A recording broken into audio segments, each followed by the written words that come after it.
Yep. Dan, linked with Man United. Yeah, I mean, this feels like it could go on for the next few weeks in terms of just speculation around Donnarumma's future, purely because, of course, PSG have signed Chevalier now. That's now confirmed and official. And Manchester United, I don't think we speak about this enough. You know, I think if we spoke about any other club, we'd be talking about how they're going into the season at this moment in time with question marks over their number one keeper not starting, in terms of Andre Onana still suffering with his injury.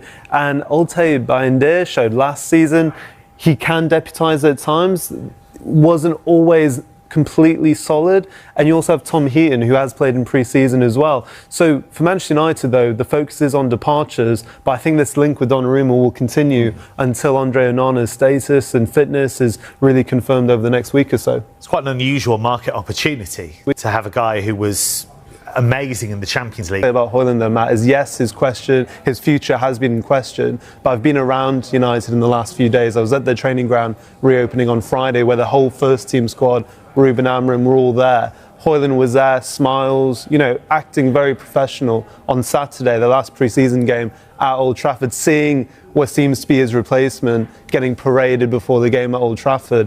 You know, during the penalty shootout against Fiorentina, he acted pretty positive with his teammates, and I think that type of behaviour has to be, you know, seen as a real positive in a window where, for various reasons, you see players not training with their clubs or making huge statements because of their future.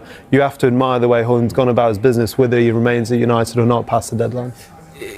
Kevin, Man United want a permanent sale. Are AC Milan in a position where they could buy Hojlund, or is it going to be more of a loan situation? And how high is his stock still in Italy? Because that's obviously where he came from for Manchester United in the first place, scored a few goals out there. I think it is still high. I think it's interesting as well, if you look at Joshua Zirkzee, for example, he's still quite highly rated in Italy. He was being linked with Juventus not that long ago.